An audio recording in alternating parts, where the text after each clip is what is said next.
Buenas noches con todos, bienvenidos nuevamente a nuestra sesión de todos los martes para encontrarnos aquí y escudriñar la palabra del Señor.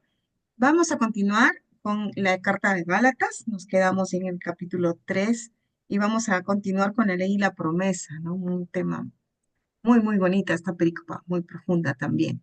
Pero como siempre vamos a ponernos en presencia del Señor para que en unión con el Espíritu Santo, sea Él que dirija la sesión de la mano de Manuel Pablo con todos nosotros, que nos abra nuestro entendimiento, nuestra memoria, ¿no? Para poder captar y retener el mensaje del Señor. La oración está aquí en la pantalla. ¿Alguien desea leerla? Uy, están rayando la pantalla. Espérate, un segundo. Atilio, Voy sí, a, un segundito. un segundito, por favor. Voy a dejar de compartir para corregir. Ya, ok, sí, mejor. No sé, hago la limpieza, pero igual Estás grabando también. sí. Atilio, levantaste la mano, ¿no? Cuando venga la oración lo haces tú, ¿ya?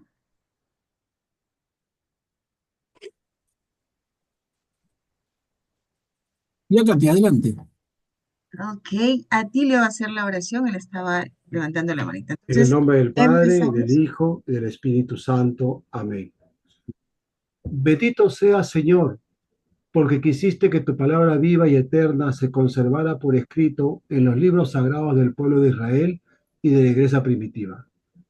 Nosotros los veneramos con espíritu filial, reconociendo en ellos tu voz, que sale a nuestro encuentro a fin de revelar nuestros misterios más íntimos.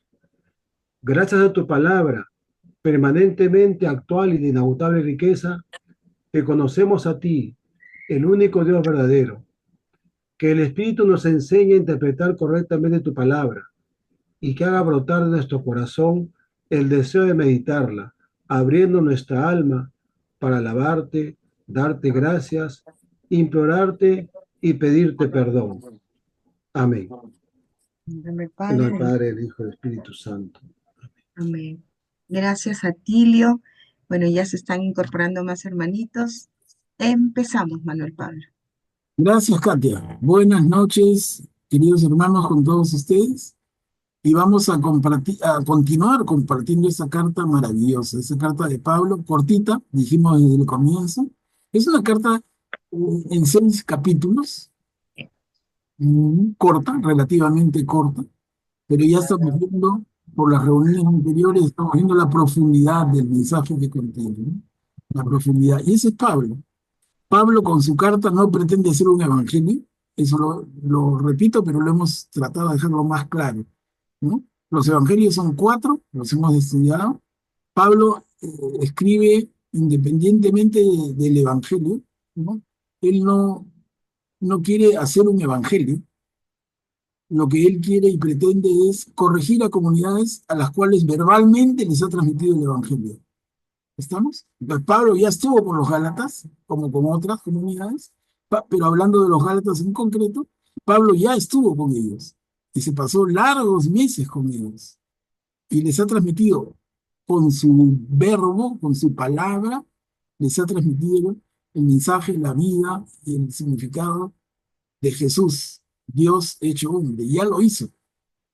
Entonces ha dejado con los Gálatas una comunidad formada, la dejó a cargo de uno de los hermanos y él se fue a continuar su labor misionera, su labor apostólica. Y le llegan noticias. Pablo, tú que estás por allá, los Gálatas, a quienes tú formaste, se están confundiendo. Y por eso los temas que toca en su carta son puntuales. No es un evangelio que hable de Jesús desde su nacimiento hasta su pasión, muerte y resurrección. No, es un texto que va en otro sentido, aclarando aspectos y corrigiendo temas sobre personas que ya recibieron el mensaje. Eso lo repito hasta el cansancio porque creo que es fundamental entenderlo. Es fundamental entender la diferencia entre una carta de Pablo y un evangelio. Si bien ambos apuntan a Jesús, definitivamente, pero es diferente el concepto. Ese es un tema, pero fundamental, hermanos. Bueno, hemos estado avanzando y nos quedamos en el capítulo 3. Quiero retroceder un pasito solamente para leerlo y empalmar porque tiene mucho que ver con lo que vamos a ver hoy día. Gálatas capítulo 3, versículos del 15 al 18. Esta perícopa, la ley y la promesa. ¿Quién puede leerla? ¿Alguien desea Yo leerla? puedo leer, yo puedo Adelante, leerla. Graciela. Adelante. Gracias. Buenas noches con todos, hermanos. Hermanos, quiero ponerles un ejemplo de la vida cotidiana. Cuando un hombre hace un testamento en debida forma, nadie puede anularlo y agregarle nada. Las promesas fueron hechas a Abraham y a su descendencia. La Escritura no dice y a los descendientes, como si se tratara de muchos, sino en singular, y a su descendencia, es decir, a Cristo. Ahora bien, les digo esto, la ley promulgada 430 años después no puede anular un testamento formalmente establecido por Dios, dejando así sin efecto la promesa, porque si la herencia se recibe en virtud de la ley, ya no es en virtud de la promesa. Y en realidad, Dios concedió su gracia a Abraham mediante una promesa. Bien, Graciano, muchas gracias. Miren, hermanos, acá hay un detallito que el otro día no comentamos, pero eh, Abraham definitivamente es antes que Moisés. La ley solamente estamos repasando, ¿no? No son asuntos nuevos para nadie, pero está bien tener los nombres y más frescos. La ley viene de Moisés, pero lo que nos dice aquí en esta comparación, dice la ley y la promesa vino a Abraham y la ley viene con Moisés. Y nos da, empezando el segundo párrafo, nos da la distancia en tiempo. Dice, ahora bien, les digo esto, la ley promulgada 430 años después, miren, me detengo, ¿no? O sea, está poniendo él mismo un número bien redondo, la distancia en años de Abraham a Moisés. Y lo dice nada menos que Pablo de Tarso. San Pablo nos dice, entre Abraham y Moisés hay 430 años. Y la ley viene con Moisés. Antes que Moisés no había ley, pero estaba la promesa. Y la promesa que le hace el Señor, Dios Padre, a Abraham. Te daré tierra y descendencia, pero ¿a cambio de qué? ¿De nada? No. Te daré tierra y descendencia a cambio de tu fidelidad. Y de esta manera es que entre Dios y su pueblo se genera una alianza, un contrato, un pacto, un acuerdo. Yo te doy y tú me das. Yo te doy la promesa de tierra y descendencia, pero ¿contra qué? Contra tu fidelidad. Dios cumple, pero el pueblo no cumple. Y esa es la historia del Antiguo Testamento, con lo que estamos los días jueves. Todo el año pasado nos hemos banqueteado con uno y otro libro del Antiguo Testamento y seguimos, ¿no? Pero es una constante, como el factor común de los libros del Antiguo Testamento es por un lado este Dios que cumple su promesa, pero por otro lado este otro, el pueblo, que no cumple con su parte. No cumple, no cumple y no cumple. Y entonces, es lo que dice acá clarísimo Pablo. Las promesas fueron hechas a Abraham y su descendencia. La ley, promulgada 430 años después, dice, no puede anular un testimonio formalmente establecido por Dios, dejando así sin efecto la promesa. Si la herencia se recibe en virtud de la ley, ya no es en virtud de la promesa. Y en realidad, Dios concedió su gracia a Abraham mediante una promesa. Y acá empieza el texto, por eso digo yo, retomemos de aquí para que nuestra sesión, nuestra reunión de hoy sea así bien sólida. Retomemos de aquí, porque este tema va a ser muy presente en la argumentación de Pablo. Abraham y Moisés, la promesa y la ley. Y entra Jesús en el medio, y Jesús tiene que ver con la promesa o con la ley.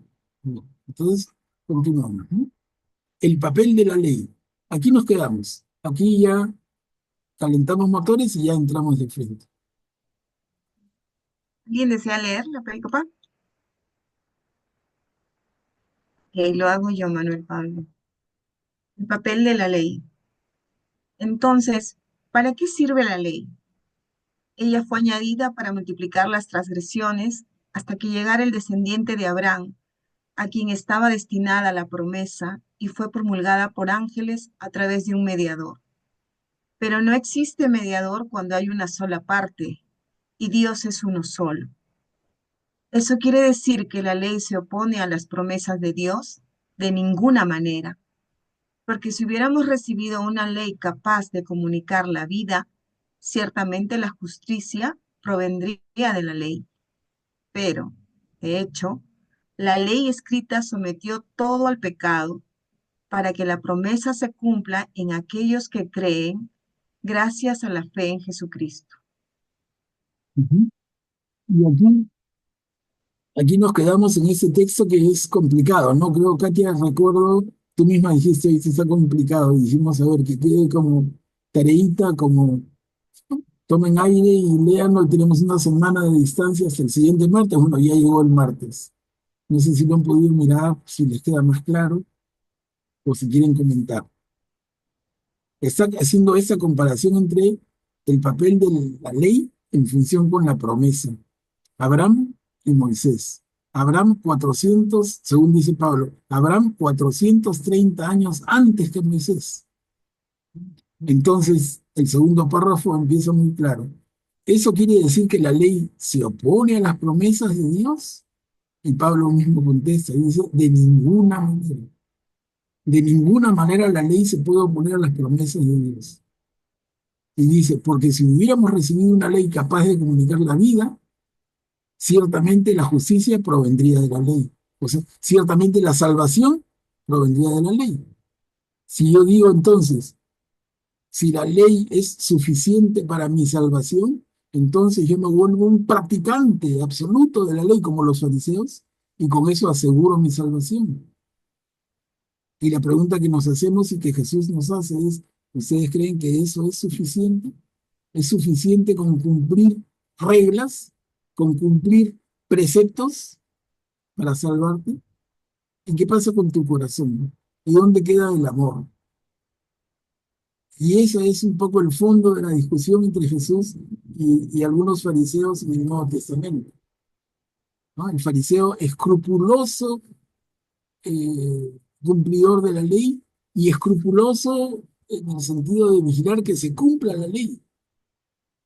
Y Jesús es más bien, entre comillas, un liberal en ese sentido, porque para él prima el amor, una conducta movida por el amor, ¿no? Entonces, si la ley fuera suficiente, ¿para qué hizo todo lo que hizo Jesús? Si ya estaba escrito. Y estaba escrita, miren, así como hablamos de 430 años de Abraham a Moisés, hablamos de 1200 años de Moisés a Jesús. O sea, hasta Jesús hay 1200 años de un pueblo de Israel que ya tiene la ley, ya la recibió. Entonces, si esa ley era suficiente para la salvación de los hombres, ¿para qué Jesús hizo ningún esfuerzo, sobre todo al nivel de llegar a dar su vida, cosa que vamos a eh, conmemorar una vez más dentro de poquito? Estamos en la semana, en la quinta semana de Adviento, y así viene la Semana Santa, que es la que recuerda la pasión, muerte y resurrección de Jesús.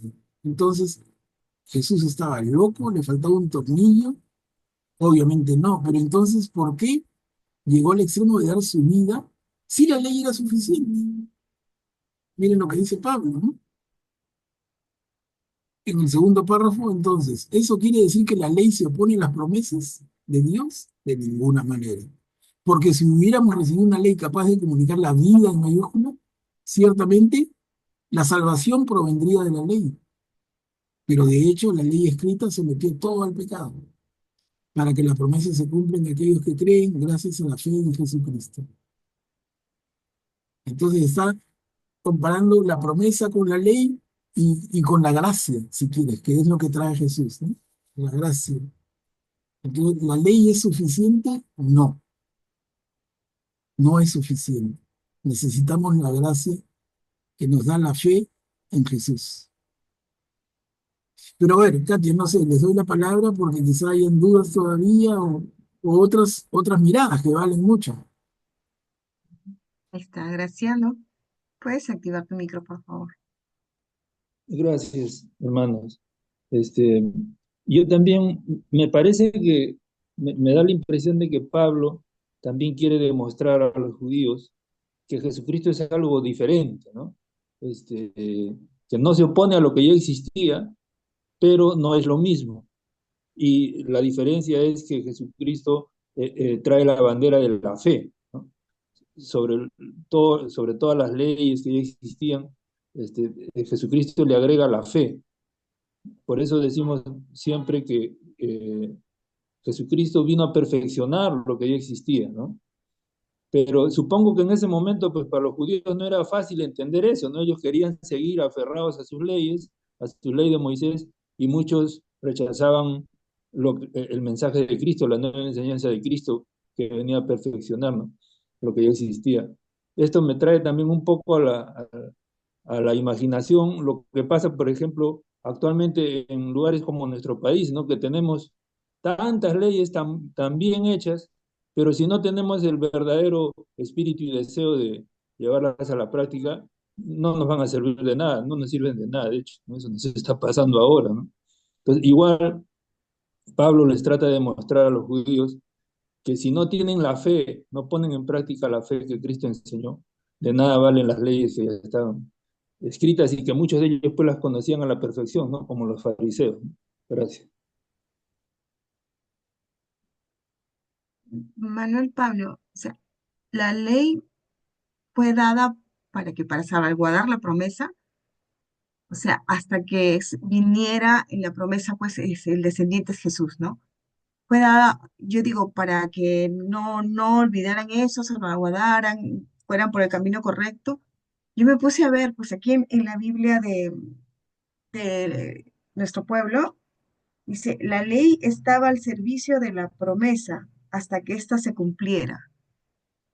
Entonces, lo que pasó fue que los judíos se centraron más en esta ley. Y ahí fue que, claro, por ejemplo, si hablamos del decálogo, que nos está orientando, ¿no es cierto?, a cumplir, a mantenernos digamos, en orden, se podría decir.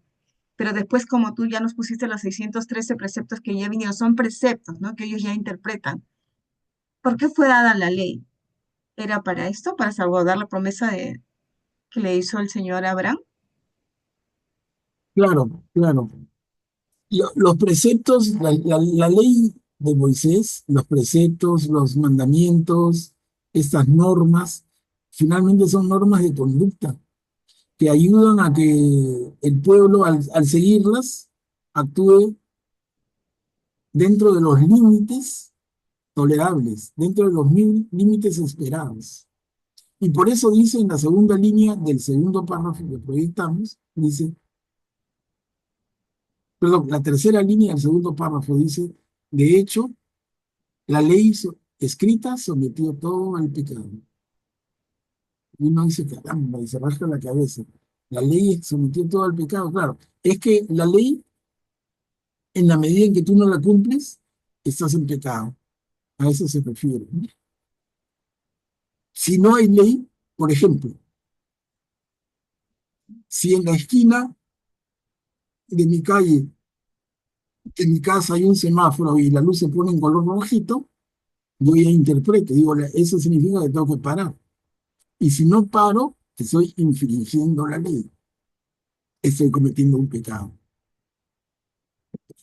En algún momento podemos pensar cuando éramos niños, o incluso antes, pero cuando éramos niños, en el propio barrio, si vivimos en el mismo barrio, yo, por ejemplo, en Miraflores, era raro ver un semáforo. Ahora están en casi todas las esquinas. Y cada vez habrá más y más y más. Hasta para cruzar la vereda caminando habrán semáforos. Entonces, ¿qué es lo que hace necesario la ley y qué fin busca? Ordenar la vida, ordenar la vida y en sociedad, de unos con otros. Si solamente viviera yo en el mundo, ¿con quién me voy a chocar? ¿A quién voy a agredir? A nadie, ¿no? pero en la medida en que tenemos libertad y somos varios, y somos más cada vez, se va haciendo necesarias más reglas de convivencia. Esas reglas de convivencia entre los judíos y esas reglas de respeto a Dios las recogen los 613 preceptos, los 10 mandamientos, pero, pero Pablo dice en la tercera línea del segundo párrafo, la ley escrita sometió todo al pecado. Claro, no cumples pecado, no cumples pecado. Pero si tú actúas por amor, ¿qué pecado cometes? Si tú actúas 100% por amor, pensemos, si todos tus actos son por amor, si tú antes de actuar pensaras, ¿cómo actuaría Jesucristo en mi lugar? Y actúas como actuaría Él, ¿qué pecado cometerías? Nunca ninguno. Y si en tu calle no hay semáforos, igual no habrían accidentes. Y la gente con tanta cordialidad se daría el paso unos con otros y no meterían el carro como salvajitos, como estamos viendo tanto en nuestra ciudad, ¿no? Y se gritan hasta la abuelita y se insultan, se chocan, y aún con semáforos, aún con policía que pone papeleta. Pero si no, si hubiera el amor en la relación, no habría necesidad de la ley, porque nadie cometería infracciones, nadie transgrediría el límite de la libertad del hermano. Pero en fin, a ver, sigamos conversando, hay otras manitos. Sí, ahí veo Augusto. Adelante, Augusto.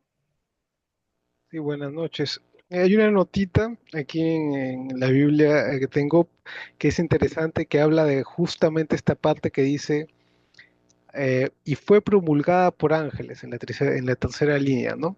Que la ley fue promulgada por ángeles. Y dice eh, que hay una tradición judía basada en la versión griega de Deuteronomio 33:2, en la que dice que Moisés recibe la Torá de la mano de los ángeles, ¿no? Ahí vemos cómo, digamos, los apóstoles, cómo tenían la Torá, pero en griego, ¿no? No la o sea, era un pueblo prácticamente con mucha influencia griega, ¿no? Y bueno, y sobre esto quería comentar que entre la alianza, claro, entre Dios y Abraham, y entre la nueva alianza que hace Dios con Jesús, por medio de Jesucristo, con el pueblo, pues hay entre ese intermedio Dios establece la ley de Moisés, ¿no? Y como dice, por medio de la ley prácticamente todos son culpables, porque es difícil que cumplieran todos los preceptos perfectamente, ¿no? Es solo cuando la ley es inscrita ya no en tablas de piedra, sino en el corazón, ya por medio de la fe en Jesús, esa ley es inscrita en nuestros corazones, que como dice Manuel Puebla, ya no necesitamos de la ley, ¿no? Porque ya la conocemos, ¿no? A eso creo que se refiere. Estoy procesándolo. Juliana, ¿puedes activar tu micro, por favor? Quería, aparte de lo que dijo Augusto, y lo que creo que lo más importante que Jesús trajo, como mencionó Manuel, creo que hay que hacer hincapié, es el amor hecho caridad, hecho compasión, hecho servicio, es que va por encima de cualquier cosa de la ley, es esa ley escrita en el corazón que nos mueve, nos mueve el amor, nos mueve la paz, no, ya no tantas reglas rígidas, sino si vemos todo desde la perspectiva del amor, la ley de por sí incluso se queda corta porque vamos, el amor va mucho más allá.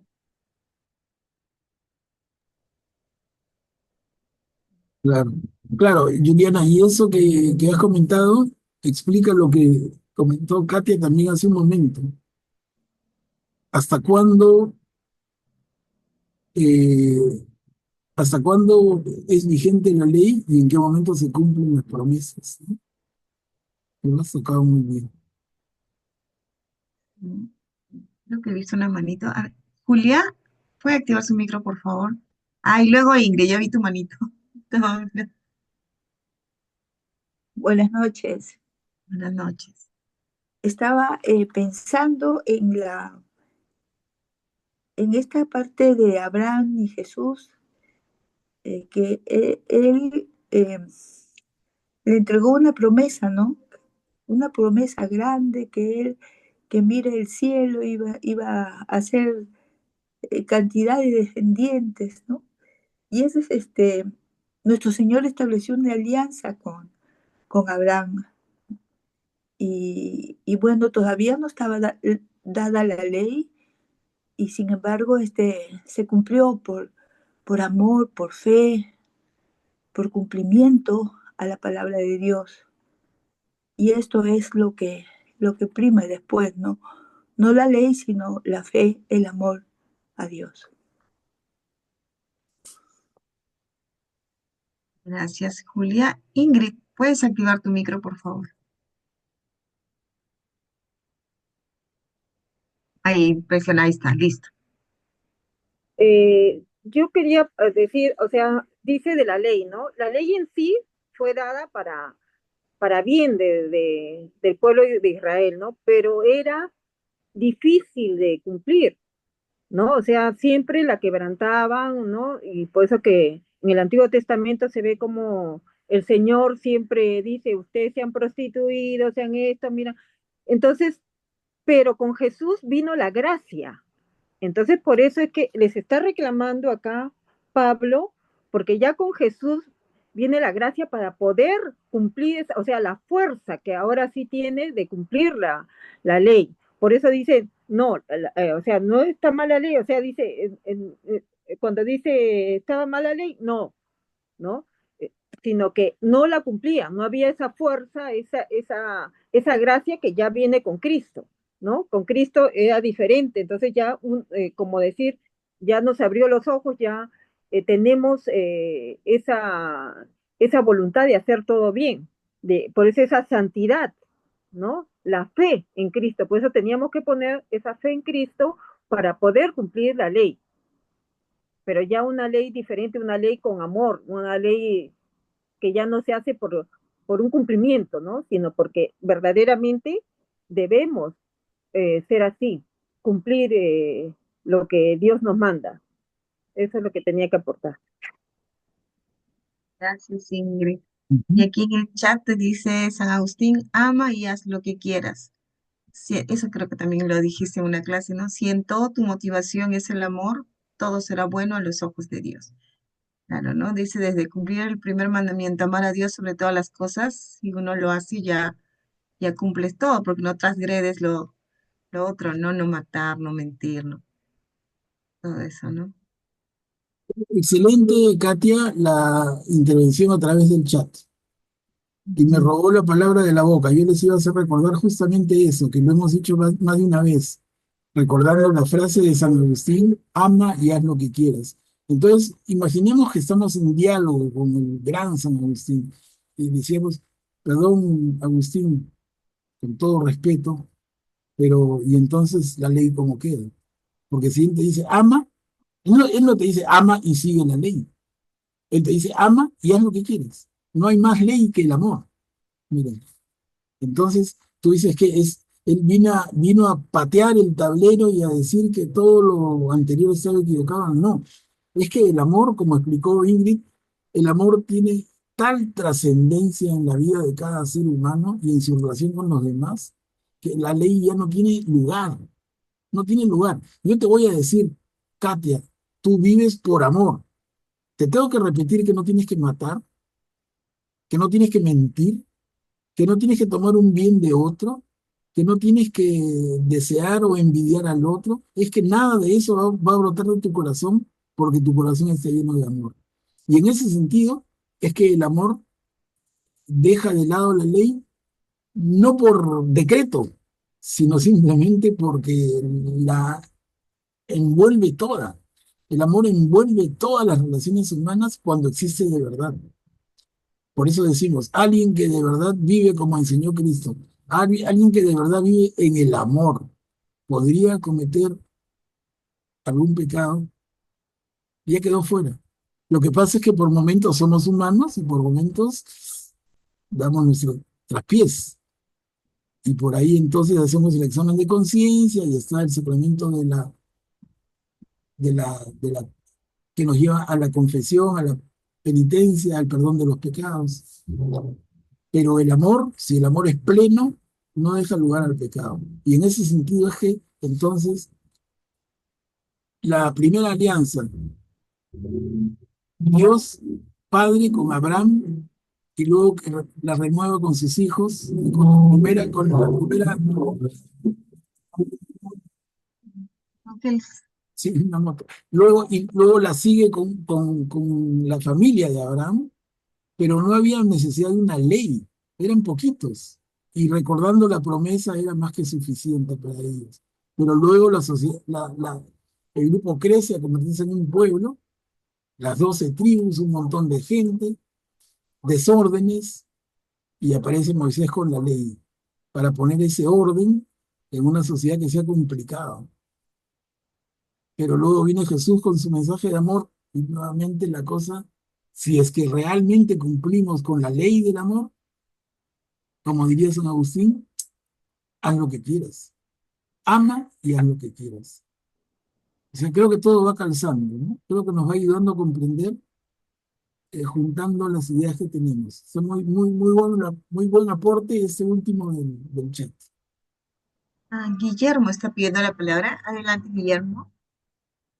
Gracias, Katia. Manuel Pablo. Del texto de la primera línea dice, entonces, ¿para qué sirve la ley? La pregunta.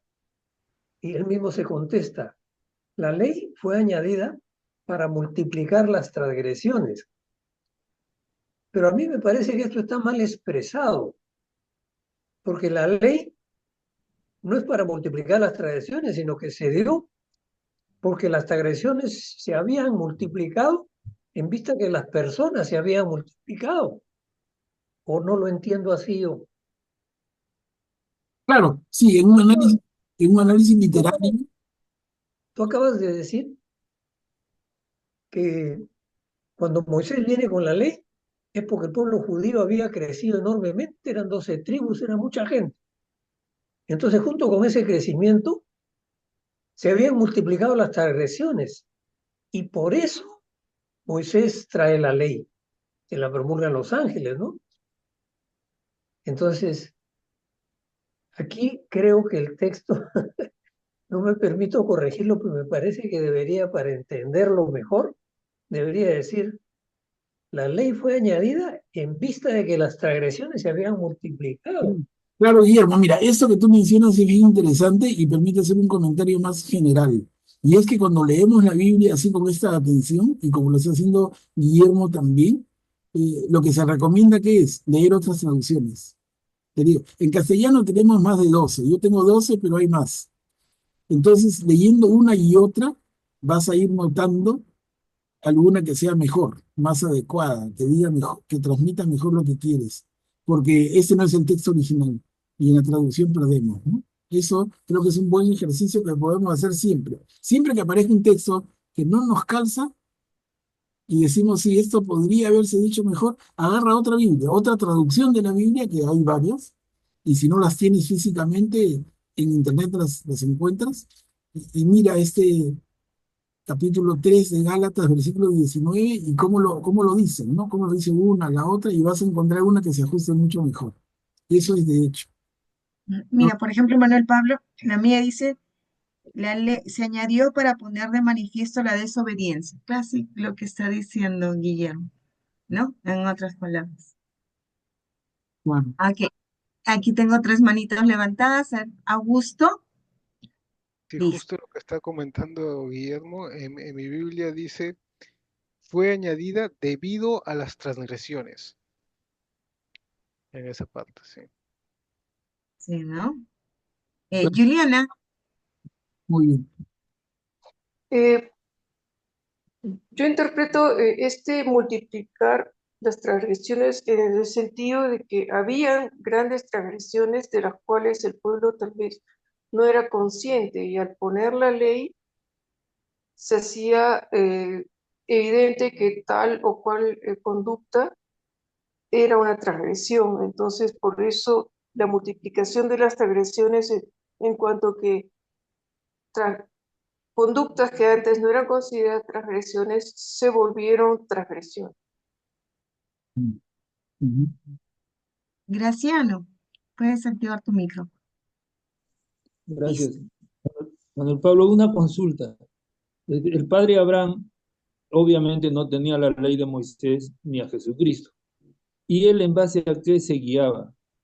Él existía alguna, se sabe qué utilizaba él, qué leía, qué escuchaba, cómo él siguió las ordenanzas, ¿no?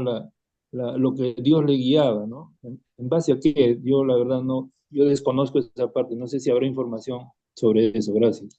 Claro, no, tú me preguntas si hay leyes anteriores a la ley de Moisés, y la respuesta es un no, pero sí, porque son las 7 leyes de Noé, y Noé es muy anterior a Abraham. De eso hemos hablado cuando hablamos del concilio de Jerusalén, ¿se acuerdan? Que se dice, no se exige que el pagano se convierta y cumpla con los 613 preceptos. Pablo dice, basta con que cumpla las 7 leyes de Noé. Y se las pasé y enumeré, ¿no? Son 7. Y tienen que ver con lo más esencial.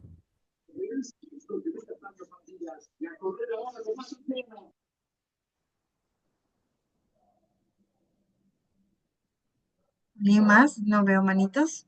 Pero creo que, mira, Katia, el diálogo permite que vayamos aclarándonos, ¿no? Es bien valioso, se dan cuenta, como si solamente leemos, nos quedamos con dudas, pero con esas intervenciones, de un lado, del otro, mirada, crítica, lo que fuere, pero cómo se va enriqueciendo la idea que todos tenemos.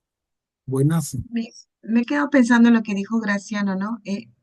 Padre Abraham siempre era que se comunicaba con el Señor, ¿no? Lo escuchaba, o sea, claro, no es que él seguía un manual, no es que seguía una ley, ¿no? Claro, está como tú dices, la ley de Noé, pero en lo que leemos es su contacto con él, ¿no?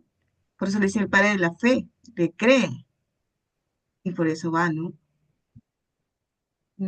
Claro, me dejó pensando. Sí, está bueno que pensemos, la verdad que es buenísimo. Y en la medida en que vayan saliendo más dudas, plantéenlas y trataremos de primero contagiarnos de la duda, que sea duda para todos, y luego a ver cómo la respondemos, pero en buena hora que queden cosas así.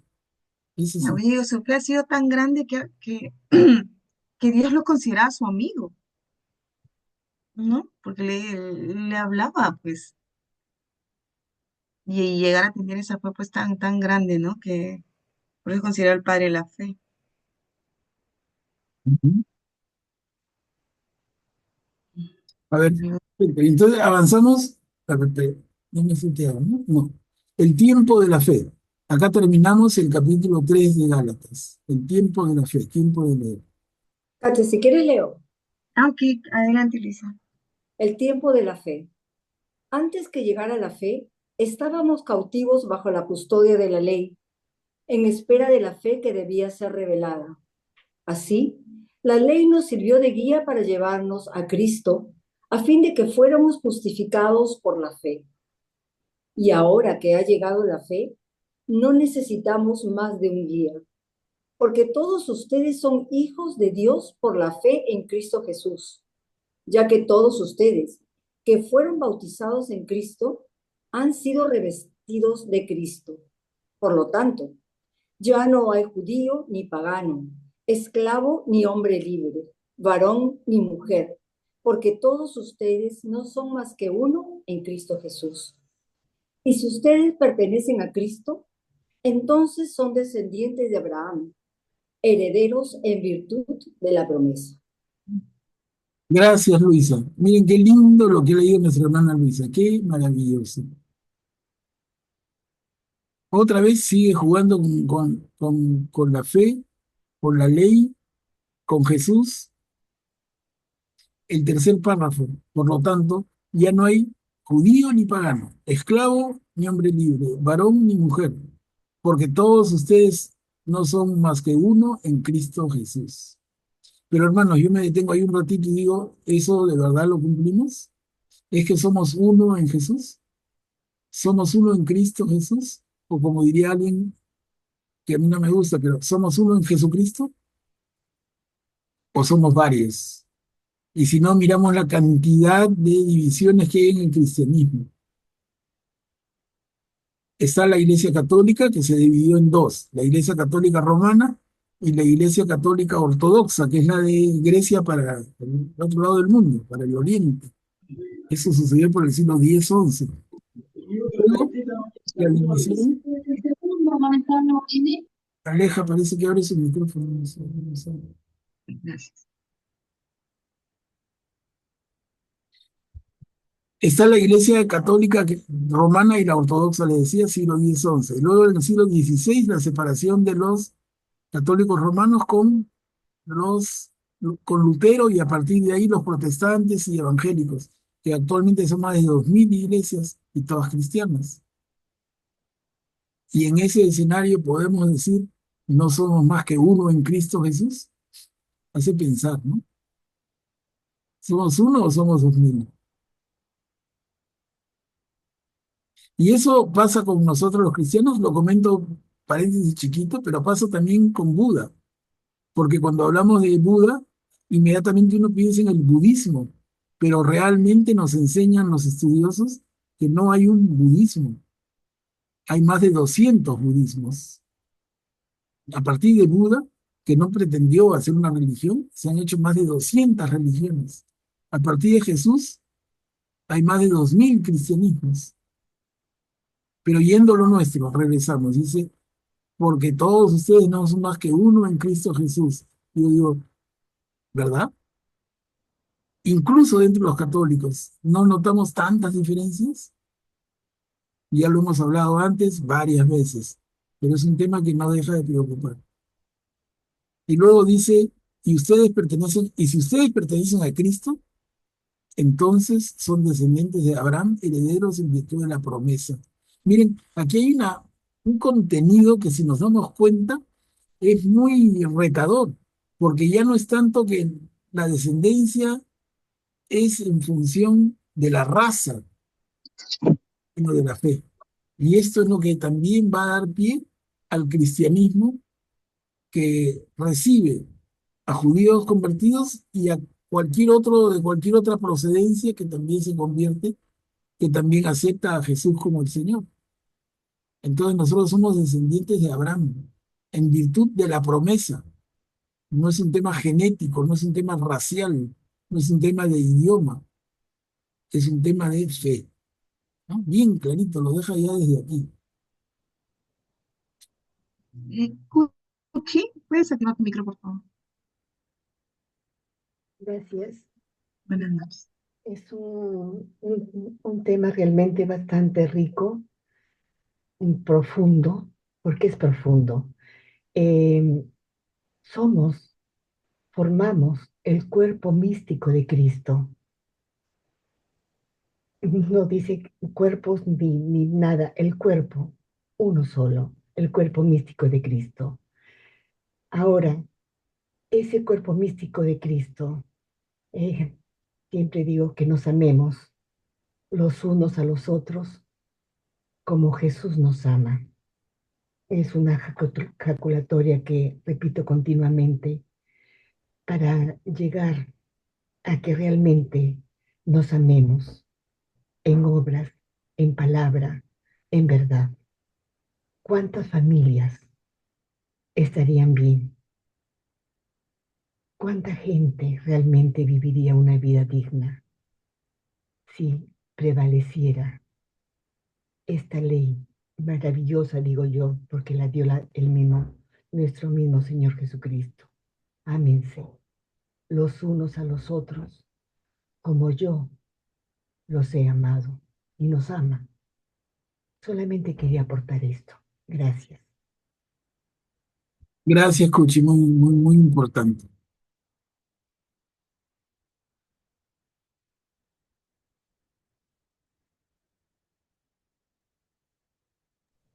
Y Augusto, ¿puedes activar tu micro, por favor? Sí, aquí quisiera leer esta nota de la palabra que utilizo aquí para describirla la ley. Bueno, aquí dice, que la ley nos sirvió de, de guía, bueno, en realidad es custodia. Estamos bajo la custodia de la ley, la primera línea. Estábamos cautivos bajo la custodia de la ley. Y aquí dice la palabra custodia, en griego paidagogos, que significa tutor, disciplinario o guía. Esta palabra es usada dos veces en el Nuevo Testamento, aquí y en 1 Corintios 4:15.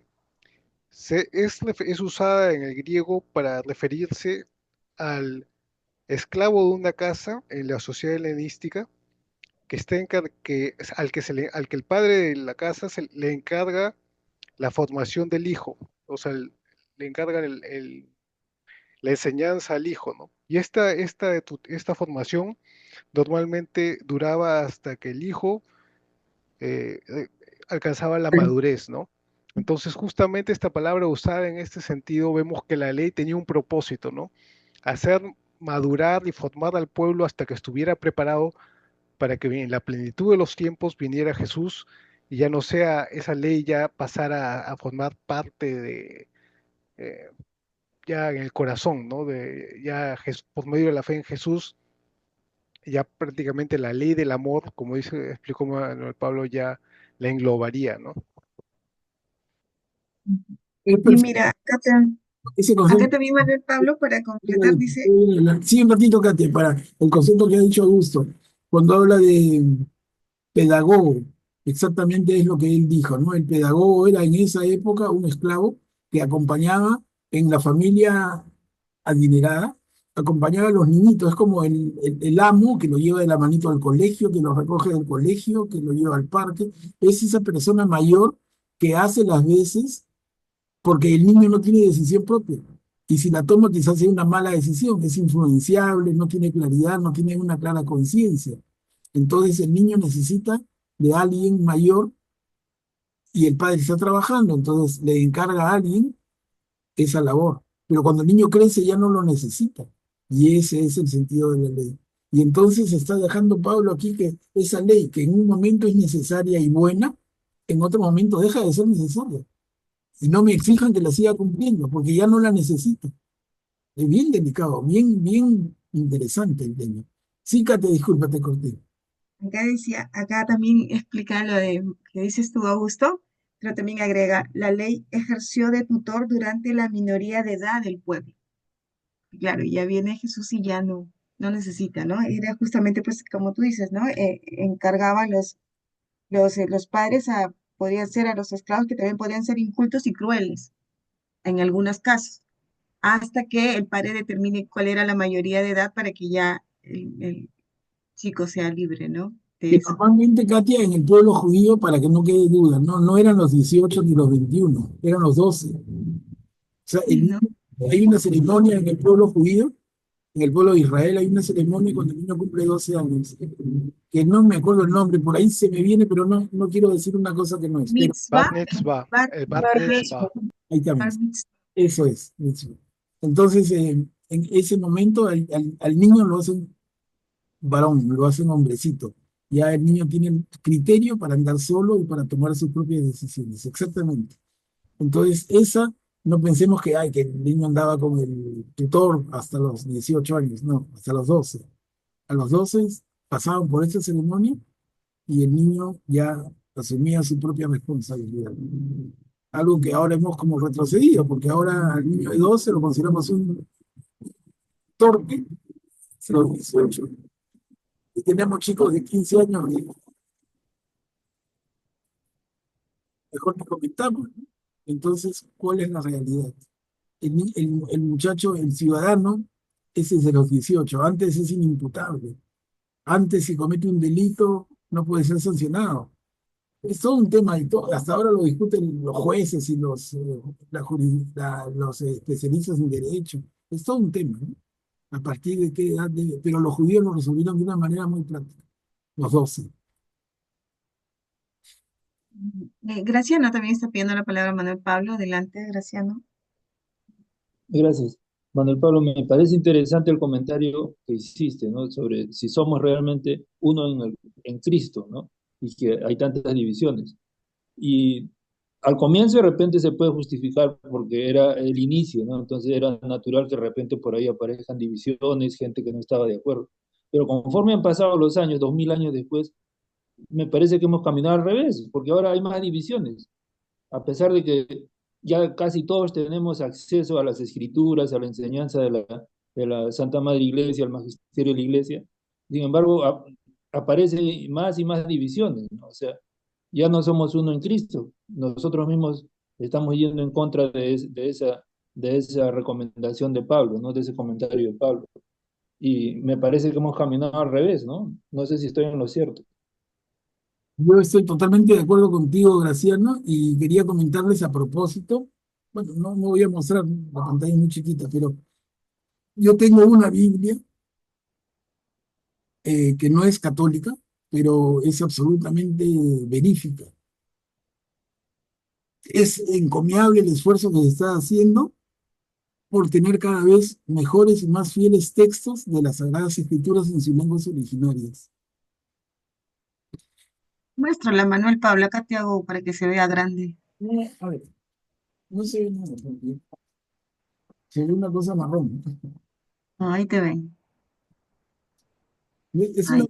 es una Biblia, pero les digo, el contenido es extraordinario, el trabajo que han hecho más de 40 traductores es impecable, se llama la Nueva Versión Internacional para los que estén interesados, ¿no? Nueva Versión Internacional y conocida como NVI, la Biblia NVI.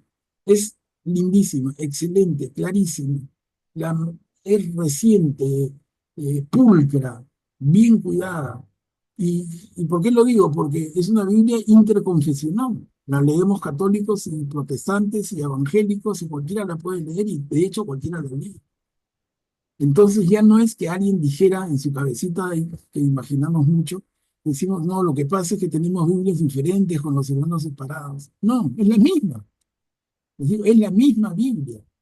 Las diferencias son porque le falta un libro por ahí, por allá que no son muy importantes. Por ejemplo, un ejemplo clarito les pongo, no sé si los que han ido ayer a misa, ayer lunes, ¿se acuerdan la lectura del Antiguo Testamento tomada del libro de Daniel y la persona que salió a leer se peló porque leyó como media hora? Ha sido la lectura más larga del año, ¿no? Del Antiguo Testamento. Largaza. ¿Qué leía? Del libro de Daniel leía la historia de Susana, falsamente acusada por un par de viejos mañosos, casi muere y Daniel la salva con una reflexión poderosísima que presenta ante el tribunal y hace que los dos ancianos se contradigan entre ellos y se note que eran falsos testigos y los castigan a ellos y salvan la vida de Susana. Esa lectura larga, por ejemplo, está en el capítulo 13 del libro de Daniel. Pero si ustedes ven una Biblia protestante, el libro de Daniel tiene 12 capítulos. ¿Por qué? Porque ese capítulo 13 que leímos ayer, tan lindo, es una maravilla de historia. Ese capítulo es un añadido griego, no es en las Biblias. Entonces, como es añadido griego, la Biblia hebrea no lo consideró. Y como la Biblia hebrea no lo consideró, Lutero tampoco lo consideró en la Biblia protestante. Y se quedó de costumbre. Entonces, las Biblias evangélicas protestantes y la Biblia hebrea, para comenzar, no tienen ese capítulo 13 que nosotros en nuestra Iglesia Católica sí tenemos, es el añadido griego al libro de Daniel. Les digo, por ejemplo, ¿no? Pero eso cambia, claro, me perdí la historia de Susana. Qué pena, pero no pasa mucho, o sea, como con el libro de Esther. En el libro de Esther también hay algunos añadidos griegos, y el más triste para mí, como que se extraña, es la oración que hace Esther a la mitad del libro, que en el texto protestante y hebreo no está, porque es un añadido griego, pero la oración es linda. Entonces, son las fallas o las faltas que uno podría extrañar, pero luego tenemos el mismo texto, hermanos, con una calidad impresionante. Entonces, si nosotros tenemos, como decía Graciano, qué lástima que realmente no estamos unidos, pero no es porque partamos de diferentes Biblias, eso sería ya catastrófico. Si eso es, ya sería la catástrofe total, porque eso sí ya no tendría compón.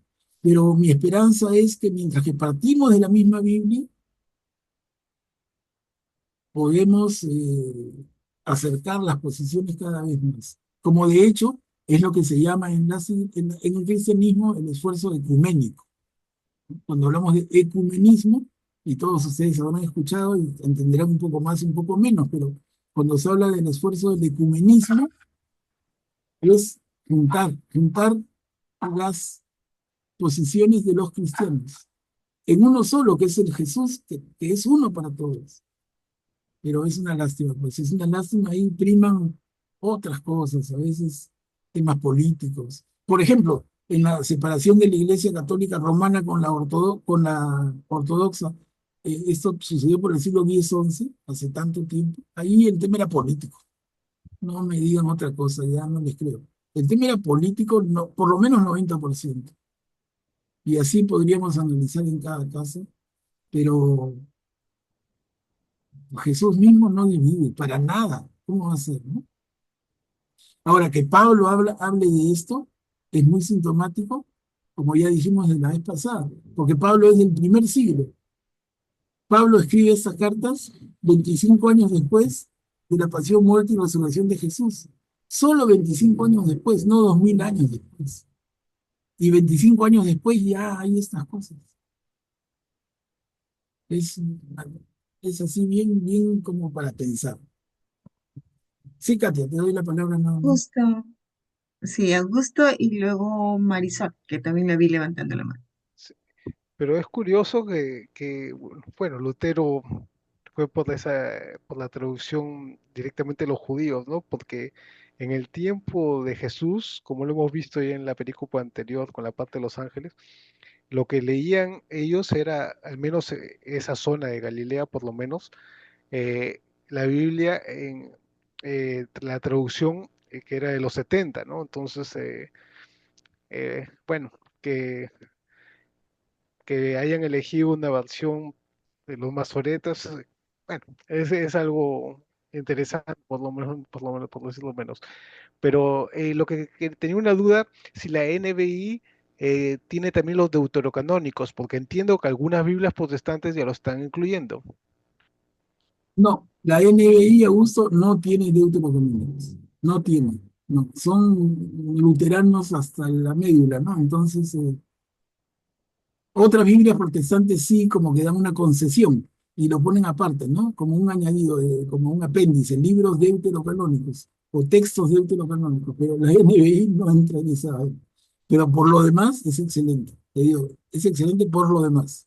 Lástima que les faltan esos 7, pero para el común de los mortales nunca se van a dar cuenta, porque ¿quién se va a poner a leer uno de los libros deuterocanónicos si ni siquiera leemos los evangelios, ¿no? Entonces,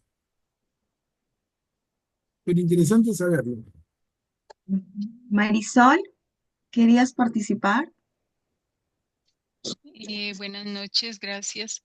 Bueno, yo solamente quería como referirme a la anotación que hizo hace ratico el señor Graciano acerca del penúltimo párrafo, donde decía que hoy por hoy veíamos que parecía que habíamos caminado de para atrás y pues me llama la atención eso porque pues hoy por hoy hay divisiones de todo tipo en la política, en fin, en muchas cosas, nomás ver en mi país, pero uno en cuanto en la fe católica, la Iglesia Católica a veces también se promueven cosas que dividen.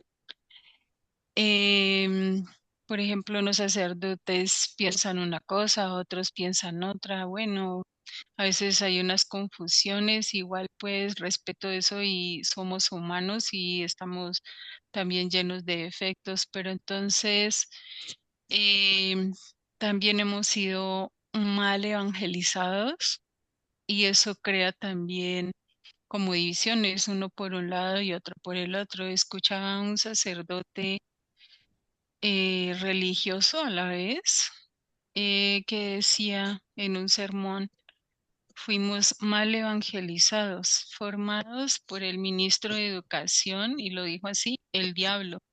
Y en realidad, pues, lo formaban a uno así con ese temor, ¿no? Y esas cosas hoy por hoy generan división. pero los chicos, por ejemplo, de los años 80, de los años 90, escuchan tantas cosas y cada uno tiene un pensamiento distinto, se van por un lado y por el otro, pero no quieren ir ni siquiera a la iglesia católica, a la Eucaristía, solo se limitan a decir, yo creo en Dios a mi manera. Hablando de la parte de la fe, de la religión católica, entonces veo que sí, como dice el señor Graciano, eh, antes hoy no somos más que uno en Cristo Jesús porque hay mucha división. Y también tengo como una inquietud o una duda o no comprendo muy bien. Quisiera que el profesor Manuel Pablo de pronto me explicara un poquito, tal vez haga retroceder, pero me llama mucho la atención en el primer párrafo, las dos primeras líneas, hasta donde dice para llevarnos a Cristo. También yo lo miro como que hubiera un sometimiento a la ley y también algo así como que uno en esa época también le hubieran infundido como temor antes de llevarnos a Cristo, o estoy confundida, no sé. Gracias. Gracias, Marisol. Permíteme un par de alcances. Número uno, sé que tú eres de Colombia, un país hermano, y en Colombia hay un sacerdote que yo sigo todos los días en sus reflexiones del Evangelio del día. Se llama Fidel Oñoro. Buenísimo, buenísimo, recomendadísimo, excelente. El padre Fidel Oñoro, ¿no? Eso por un lado. Por otro lado, en lo que dices de que la ley nos sirvió de guía para llevarnos a Cristo, claro, lo podemos comparar un poco tomando la frase de San Agustín. Si hay amor, haz lo que quieras, pero mientras no haya amor, te pongo límites. Eso es lo que trato de entender de esto. O sea, cuando hay amor, cuando ya maduraste al nivel de que vives por amor, haz lo que quieras, porque el amor es tu límite. Pero mientras no tengas amor, yo te pongo límites. Y esos límites son no matarás, no robarás, no desearás los bienes ajenos, no desearás la pareja de tu prójimo, no faltarás en las fiestas, no tendrás otros dioses sino a mí. Una serie de prohibiciones, de limitaciones que valen porque tú no tienes amor. Pero una vez que tú maduraste y tienes el pleno amor de Jesús, borra todo, no lo necesitas. Ese es un poco el mensaje, ¿no? Entonces, en ese sentido, mientras no había amor, la ley nos sirvió de guía, nos sirvió de límite. Pero una vez con Cristo y con la fe en Cristo y la gracia de Jesús, entonces quedamos salvados. Así como lo entiendo, no sé si ustedes tienen otra idea. Ya, muchas gracias. Y te recomiendo, no sé si tú lo sigues, Fidel Oñoro, apúntenlo. Lo mejor de lo mejor. Evangelio diario. Sí, he escuchado algunas veces a él. Yo lo pongo todas las mañanas. Es largo porque se manda su buen rollo. Mientras que otros toman pocos minutos, el padre Fidel se tira pues 20 minutos al día. Pero es una cátedra. Él, por si acaso, él fue de equipo de traducción de la Biblia. Miren, es un capo. Muchas veces en su propia explicación te dice por qué esta palabra en hebreo se dice así, en griego se dice así. La traducción más correcta sería esta y no la que usan. Es un doctor, es un profundo, pero muy lindo y muy lleno de amor, muy lleno con una sensibilidad muy grande a la vez, ¿no? Porque no es que sea una palabra de un doctor que se jacta, no, a la vez que es tan entendido, a la vez es tan sencillo y tan amoroso. Linda persona y es de Colombia. Y también tienen en Colombia a Fray Nelson Medina, que también es otro, Muy bueno. también muy bueno. Sí, sí, sí, ¿Quién? sí. ¿Quién? Fray Nelson Medina. Ah, sí, el que iba a ser eh, físico. Claro, Nelson Medina es un trome también, sí, cierto. Yo le mencionaba al que tengo más a la punta de la lengua porque lo escucho todos los días, pero también Nelson Medina es excelente.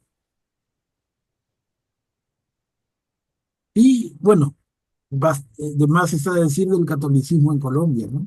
No sé, el que ha visitado alguna ciudad colombiana, el fervor allá nos lleva a distancia. Es mucho más que en el Perú.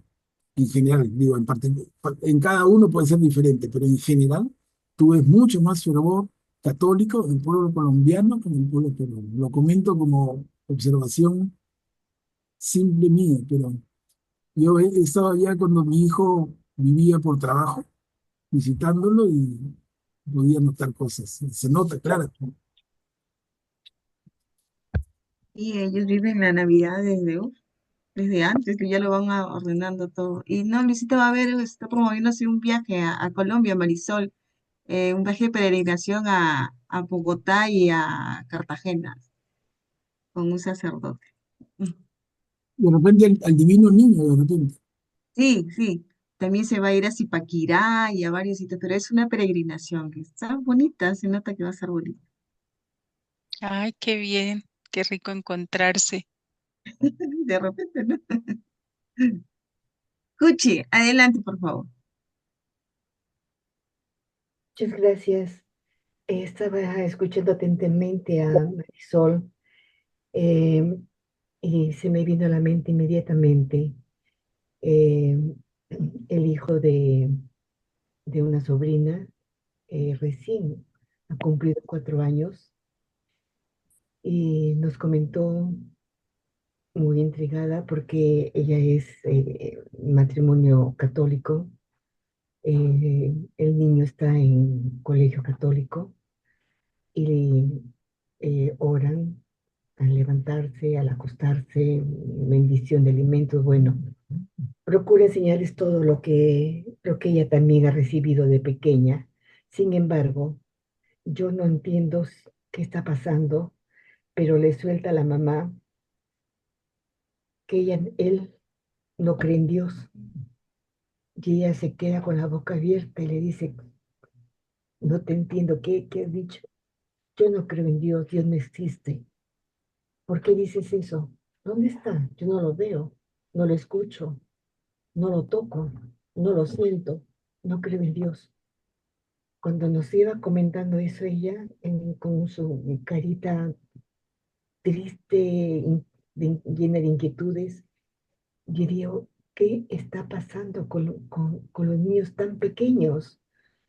Y dice, pero si todos los días le rezamos y rezamos a nuestra Madre, a la Virgen, no, tampoco creo en ella. Si Dios no existe, no tiene tampoco, no hay madre, no hay virgen, no hay nuestra madre, no hay madre. Es que la dejó fría y nos comentaba justamente buscando un poco de orientación, de ayuda, pero todos, por lo general, son niños pequeñitos con esa clase de pensamientos que no recuerdo yo que en ningún momento se me haya atravesado a esa edad eh, ese tipo tan radical de decir con una firmeza, no creo en Dios.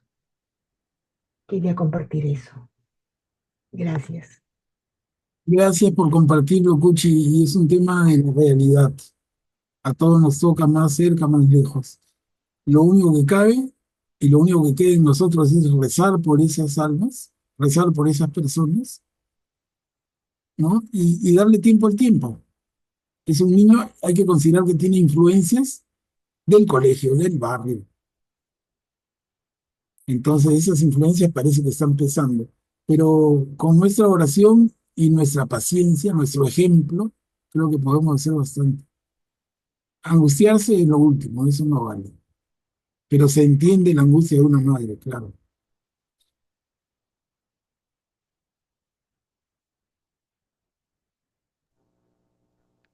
Ahí estamos. Pero esto que sí lo veo viendo también, yo creo que algo que podría ayudar bastante es el adoptar algo así como el método Santo Tomás de Aquino, ¿no? Irse, por ejemplo, a un salón de niños o de adolescentes y decirles, claro, a ver, ¿qué dudas tienen sobre la fe?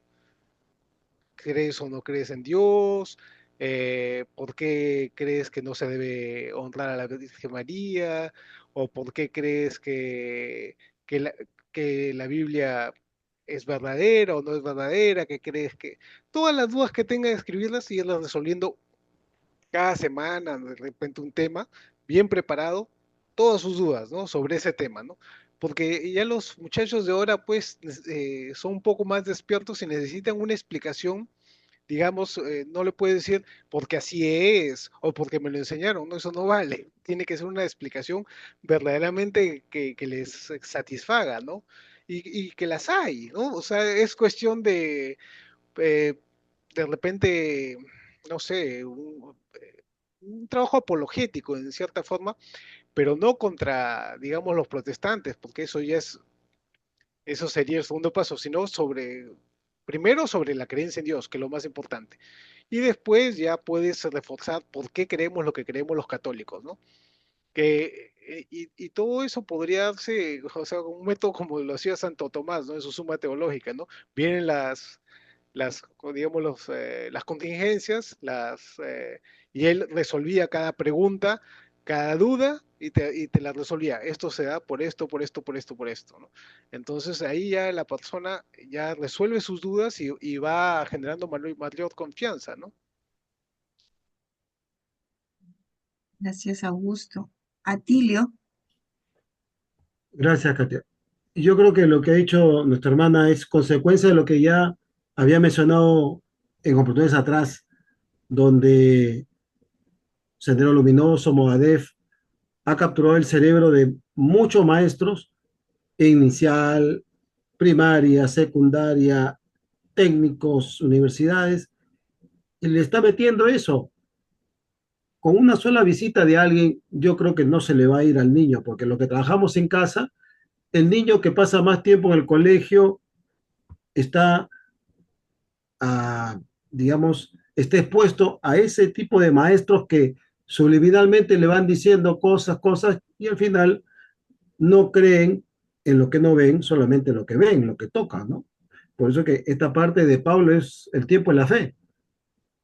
O sea, creo firmemente en lo que no veo porque lo siento, pero si no lo siente, no lo ve.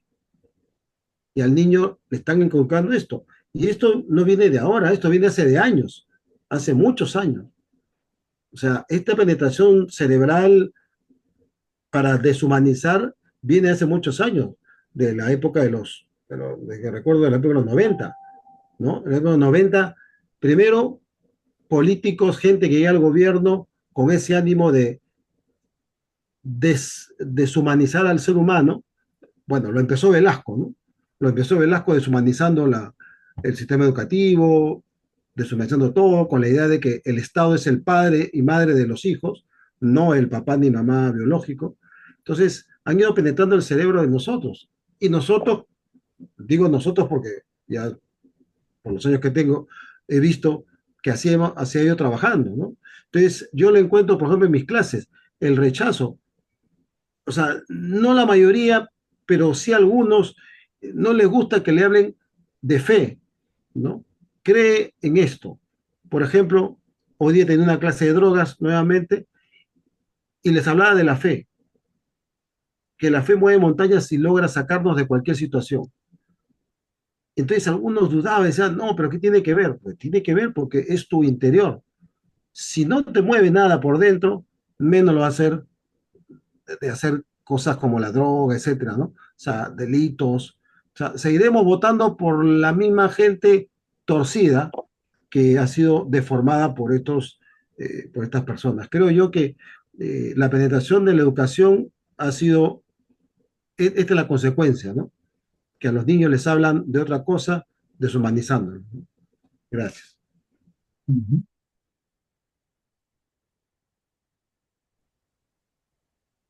Guillermo, ¿puedes activar tu micro, por favor? Gracias, Katia. Manuel Pablo, en el caso concreto que ha comentado la señora de que se quedó la mamá, la amiga se quedó eh, sorprendida ingratamente ante la afirmación del hijo, me preguntaría yo, ¿y cuál fue la respuesta de ella, no? Porque no la dijo. Eh, Yo creo que un libro fundamental, además de la Biblia, que es la palabra de Dios, es el Catecismo Oficial de la Iglesia Católica. Son dos libros que no deben faltar en nuestra casa, porque precisamente el catecismo es la explicación racional y de fe de nuestras creencias religiosas. Entonces, el catecismo tenemos que leerlo con mucha atención, como quien estudia una lección para dar un examen, porque entonces no solo son las prácticas de familia, de rezar en la mañana, en la noche, de bendecir los alimentos, dar gracias a Dios por esto, etcétera, que son docencia para los hijos, sino además hay que fundamentar nuestra creencia religiosa a través de lo que dice el catecismo oficial. Yo creo que eso es un complemento indispensable para nuestra formación como creyentes y para que estemos preparados, ¿no? Yo cuento un testimonio. Yo tengo 3 hijos. Los 3 son varones. Solamente el mayor de ellos se ha casado civil primero y religioso después. El segundo se ha casado solo civil. No hay fecha probable para el matrimonio religioso. Y cuando le pregunto de alguna manera no inquisitiva, sino así como quien no quiere la cosa, me dice que ese es un tema que tiene que tratarlo con mucho cuidado con su esposa, porque su esposa lamentablemente no ha tenido la formación cristiana que ha tenido él desde la casa con sus padres, ¿no? Y el tercero es, no puedo decir la muerte, es el colmo, porque no está casado ni civil ni religioso. Se ha juntado con una chica que es su enamorada hace cerca de 8 años y ya tienen un niño de 1 año y 3 meses. Y no tienen intención de bautizarlo. Y lamentablemente, él se ha ido a vivir ya hace más de 2 años con ella a la casa de los padres de ella. Los padres de ella son creyentes, yo he conversado con los dos para que trabajemos yo con mi hijo y ellos con su hija. Pero bueno, no hemos vuelto a tener una reunión para ver cuánto hemos avanzado al respecto, ¿no? Porque por lo menos queremos que lo bauticen, siquiera. Entonces, y mi esposa y yo nos casamos, pues, como manda la ley de los hombres y la ley de Dios, ¿no? Primero civil y después de una semana religioso. Y para el matrimonio religioso, cumpliendo con los requisitos que ya la Iglesia Católica tenía hace 44 años para la celebración de este sacramento, que es que los novios tienen que seguir un cursillo para que les expliquen en qué consiste el sacramento y todos los detalles de lo que es el matrimonio y la comunicación que tiene que haber entre los novios antes del matrimonio y todo lo relacionado con el amor puro antes de que se consume la unión matrimonial, ¿no? Entonces, a veces me pregunto qué pasa, pero después reflexiono y pienso que a veces soy demasiado ansioso y quisiera que todo se resolviera como yo creo que debería resolverse. Pero si uno revisa la palabra de Dios, uno es el que siembra, otro anterior prepara el terreno, otro siguiente cuida el desarrollo del cultivo y después viene en el tiempo de la cosecha otra persona que cosecha, ¿no? Entonces el proceso de formación de nuestros hijos y de todas aquellas personas a las que tenemos oportunidad de llegar, sigue ese mismo proceso y debemos tener la paciencia y la confianza en Dios en que todo no se da de golpe, sino que Dios tiene sus tiempos que no son los nuestros definitivamente. Muchas gracias. Gracias, Guillermo. Juliana, ¿puede activar su micro, por favor? Lo que mencionó Guillermo, yo lo he observado mucho en Italia cuando estuve allí hace 20 años, ¿ya? Las parejas se unen, no se casan. Incluso hasta tienen hijos, los reconocen, pero no se casan. O sea, son un porcentaje muy pequeño las parejas que se casan por religioso, ¿no? Y prácticamente en toda Europa se da el mismo tema. Yo creo que esto viene a raíz de la gran cantidad de divorcios que ellos han sido testigos durante todos estos últimos 40 años que empezaron los divorcios, de los cuales antes casi no se hablaba.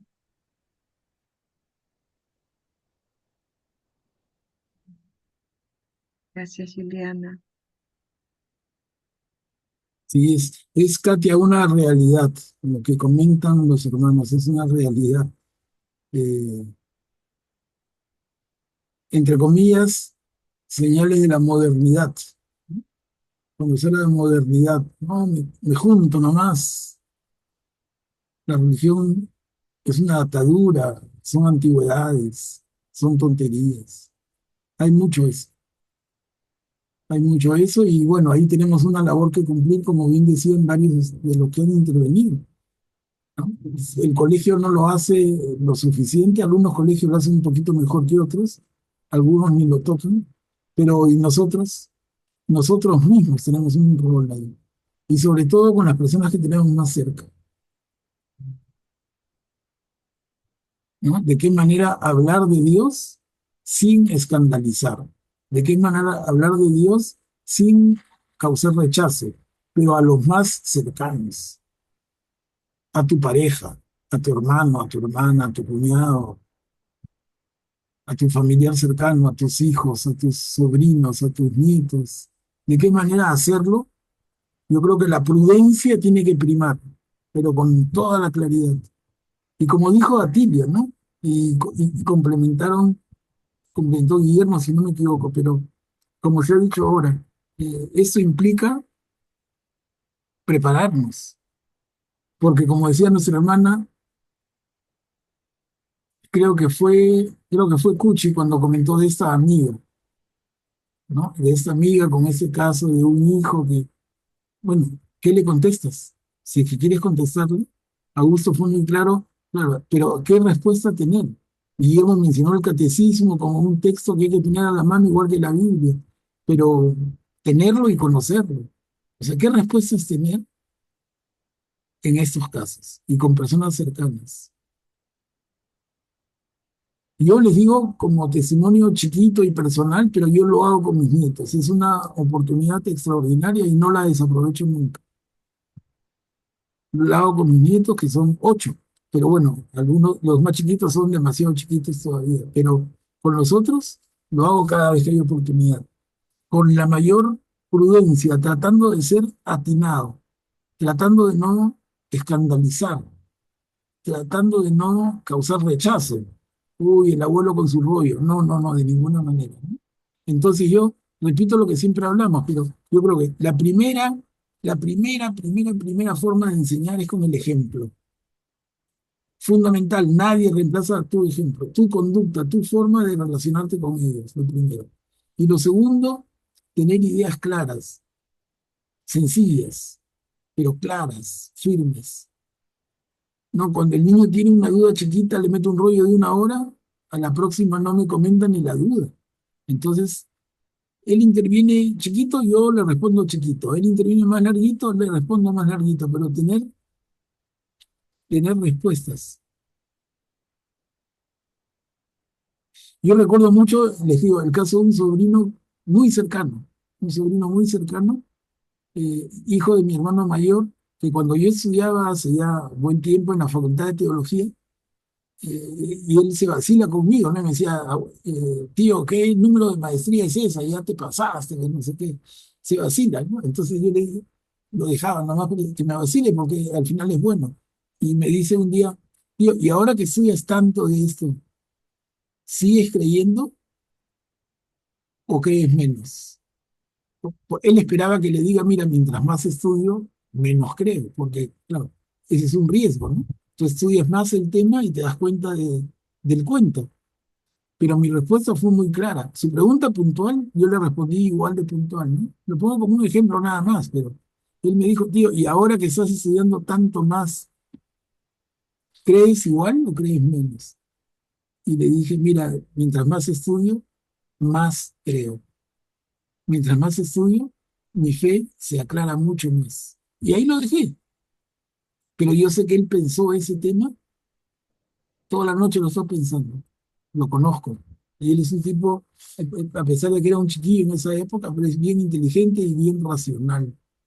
Pero si le metí un rollo, ven para acá y lo agarro una hora, nunca más me cuenta ninguna duda. Él tiene la confianza como a mis nietos, ¿no? Tiene la confianza de plantearme una duda o un cochineo, porque saben que yo no me pico y no les meto rollo. Entonces, si quieren como juego, lo hacemos como juego, pero con respuesta, ¿no? Y les digo yo como experiencia, y experiencia en educación que tengo de toda mi vida, y es que la respuesta tiene que ser corta. La respuesta larga no explica nada. Igual que un profesor de matemáticas, ¿no? Respuesta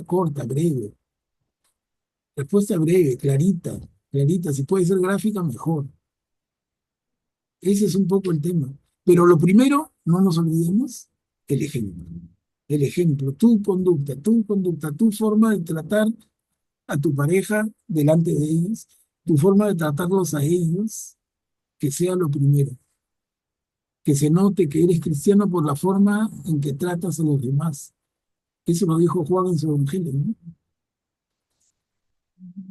Atilio está pidiendo la palabra, Manuel. Adelante, Atilio. Sí, yo quería decir que aprovechando lo que dijo nuestro hermano Guillermo, tiene razón.